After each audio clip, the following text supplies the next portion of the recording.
Assalamu alaikum, class 9 biology chapter number 6 biomolecules.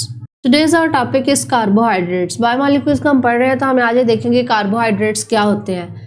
Carbohydrates की आपको define जो है वो शॉर्ट क्वेश्चन में पूछी जा सकती है। कार्बोहाइड्रेट जो है उसका फॉर्मूला आपको शॉर्ट क्वेश्चन में पूछा जा सकता है। ये आपको शॉर्ट क्वेश्चन आएगा, इसमें से आपको एमसीक्यूज पूछे जा सकते हैं।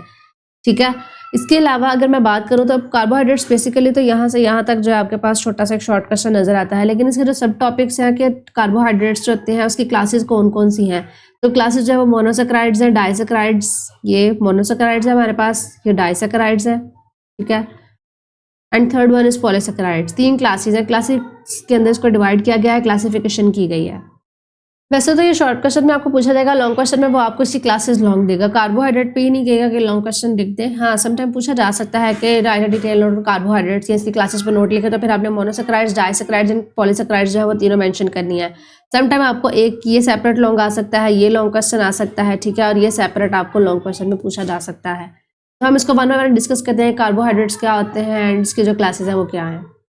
First of all we will describe carbohydrates. Define करेंगे कि कार्बोहाइड्रेट्स क्या होते हैं। कार्बोहाइड्रेट्स मींस हाइड्रेटेड कार्बन्स, यानी कि ऐसी कार्बन जिनके अंदर क्या होती है, हाइड्रोजन, यानी कि जिनके साथ हाइड्रोजन ने बॉन्ड बनाया था, हाइड्रेटेड होती हैं वो, ये वाटर के अंदर पाई जाती हैं। They are organic compounds in which the ratio of hydrogen and oxygen is 2:1, यानी कि ये ऑर्गेनिक कंपाउंड्स ऐसे होते हैं, ये वो वाले ऑर्गेनिक कंपाउंड्स होते हैं जिनके अंदर हाइड्रोजन और ऑक्सीजन की रेशियो होती है 2:1, सेम एज वाटर, जैसे कि पानी के अंदर होती है। पानी के अगर मैं आपको फार्मूला लिख के दिखाऊं तो H2O, तो वाटर की हाइड्रोजन कितनी होती है 2 और वाटर ऑक्सीजन कितना है 1, तो ये दोनों मिलकर क्या बनाते हैं, एक वाटर का मॉलिक्यूल। तो they also known as saccharides, इनको हम सैकराइड्स भी बोलते हैं। कार्बोहाइड्रेट्स को सैकराइड्स भी बोलते हैं। What is the other name of carbohydrate, तो आपने बताना है कि they are also called saccharides. अब आपको ये भी पूछा जाता है व्हाट आर सैकराइड्स, तो सैकराइड्स का मतलब क्या होता है, शुगर।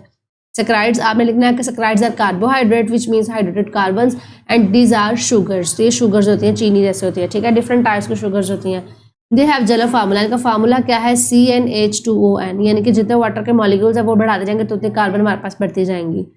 N क्या है, अब N is the number of carbon atom, से कितने नंबर हैं कार्बन के उसके अंदर मौजूद, यानी कि C मतलब N के कितने नंबर ऑफ कार्बन जो एटम के जो है वो किसी भी मॉलिक्यूल के अंदर मौजूद है वो मेंशन करेंगे। साथ हम कितने नंबर्स हैं मॉलिक्यूल्स के वो मेंशन करेंगे, तो हमें उसका फार्मूले के अकॉर्डिंग पता चलेगा कि इसके अंदर कितने कार्बन जो है मौजूद है। 3 क्लासेज है, इसकी 3 क्लासेज हैं। एक है हमारे पास monosaccharides, disaccharides and polysaccharides. These are 3 classes of carbohydrates. तो ये छोटा सा इंट्रोडक्शन है कार्बोहाइड्रेट्स का। तो होप सो आपको समझ आ गया होगा। अल्लाह हाफिज़।